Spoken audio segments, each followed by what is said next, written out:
선생님, 저번에 전국 단위 모의고사에 대해서 말씀해 주신다고 했는데, 네, 말씀드렸던 대로 이제 여러 전국 단위 모의고사들, 그거의 특징들을 가볍게 같이 살펴봅시다.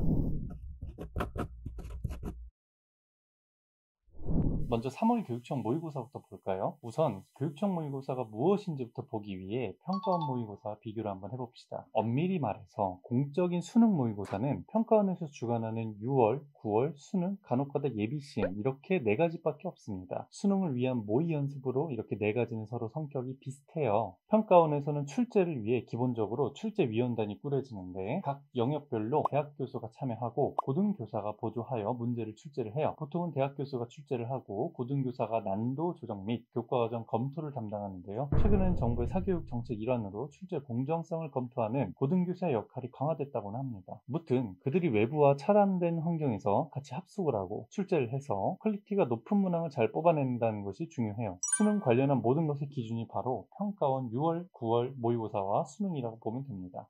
반면 교육청 모의고사는 정확히 얘기하면 전국연합학력평가거든요. 일명 학평이라 하는데 수능의 예행연습으로 존재한다기보단 해당 시점에 학생들의 학력을 점검하기 위해 시행한다고 봐야 해요. 물론 고3에겐 시험으로의 의미도 있을 수 있겠죠. 그럼 평가원 기준을 잡기 위해서 출제가 되는 것이고, 교육청 모의고사의 경우에는 학력을 점검하기 위해 시행한다고 이해하면 될까요?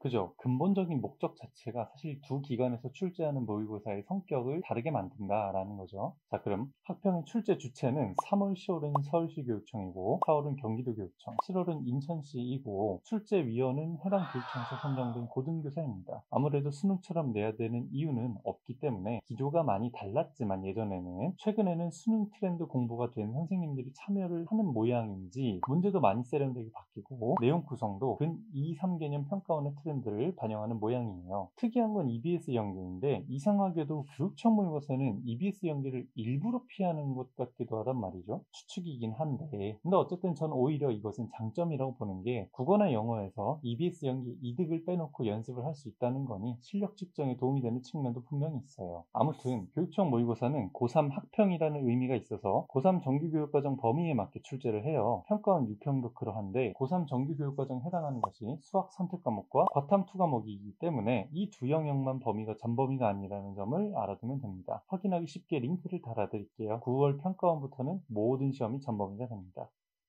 자, 이제 사설 모의고사로 넘어가 봅시다. 기본적으로 평가원에 대한 구현도는 교육청이 있는 학평보다 사설 모의고사가 훨씬 높습니다. 그 이유는 출제 기관에서 돈과 시간을 쓰기 때문인데요. 학원 컨텐츠와 강의를 팔려면 전국 단위 사설 모의고사나 자체 제작 모의고사 퀄리티가 되게 좋아야겠죠. 형식과 내용 둘 다 평가원에서 출제하는 방식을 최대한 구현하려고 했어요. 그런 얘기 한번 들어본 것 같긴 합니다. 사설 모의고사에 들어가는 이미지라던가 교육청보다는 조금 더 퀄리티 있는 자료가 들어가는 느낌?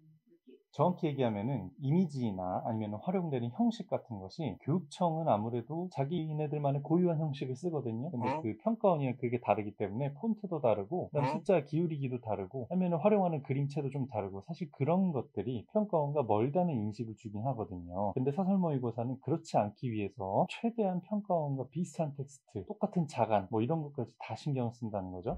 자, 우선 대성학원과 메가스터디가 합작해서 출제하는 더 프리미엄 모의고사는 개인적인 견해로 한 시점에서 전국 단위 사설 모의고사 중 원톱이라고 평가할 수가 있어요. 종로나 이투스, 비상 모의고사 등 여러 전국 단위 사설 모의고사가 난립하던 중 시대인재라는 학원에서 서바이벌 모의고사로 컨텐츠 시장에 바람을 일으켰고 이후 컨텐츠 시장이 발전하면서 전국 단위 모의고사로는 더 프리미엄이 가장 공신력 있고 퀄리티가 좋은 모의고사라고 보시면 되겠습니다. 아무래도 사설 모의고사 중 가장 응시생이 많기도 한 게 특장점이에요. 왜냐하면 많은 학생이 응시하는 것이 모의고사에 대한 재투자로 다시 이어지기도 하고 응시생이 많으면 등급 컷의 신뢰도도 올라가는 것이기 때문에 평가용으로도 제일 쓸만합니다. 물론 이것도 수능을 치는 전국 모집단에 비하면은 상위권에 치중된 모집단이긴 하지만 사설 중 가장 많은 표본이 확보되어 있다는 것 자체가 의미가 큰 거죠. 그에 반해 시대인재 전국 서바이벌은 아직 평가받긴 이르긴 한데 전국 단위 시험으로서의 가치가 브랜드 위상에는 못 미치는 것 같습니다. 물론 이투스 종로 비상 전국 모의고사보다 많이 좋지만요. 이투스 종로 모의고사는 2010년 중반 이후 수능 트렌드를 따라올 여력이 부족한 것 같습니다. 전국 단위 모의고사를 구매한다면 더 프리미엄 하나로 충분해요. 사실 사실 이후 필요한 만큼을 비전국 서바이벌로 채우면 좋을 것 같습니다. 그에 반해 각 학원에서 주관하는 원리고사는 퀄리티 차이가 꽤 큽니다. 학원마다 그리고 달마다 차이가 큰 경우가 매우 많아요. 강대 모의고사든 시대 원래든 난이도가 지나치게 높거나 과하게 어려워서 평가적인 의미가 퇴색되는 경우가 많으니 그 해당 시험에 대해서 학원 선생님들이 평가해 주시는 것을 종합적으로 보고 판단을 해야 됩니다.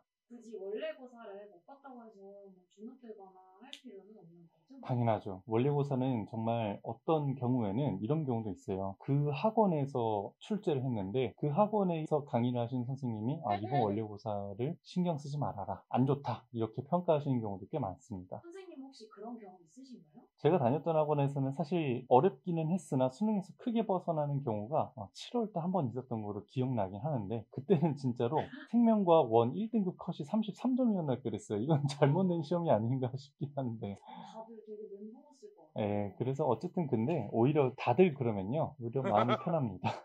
나만 망한 게 아니니까요.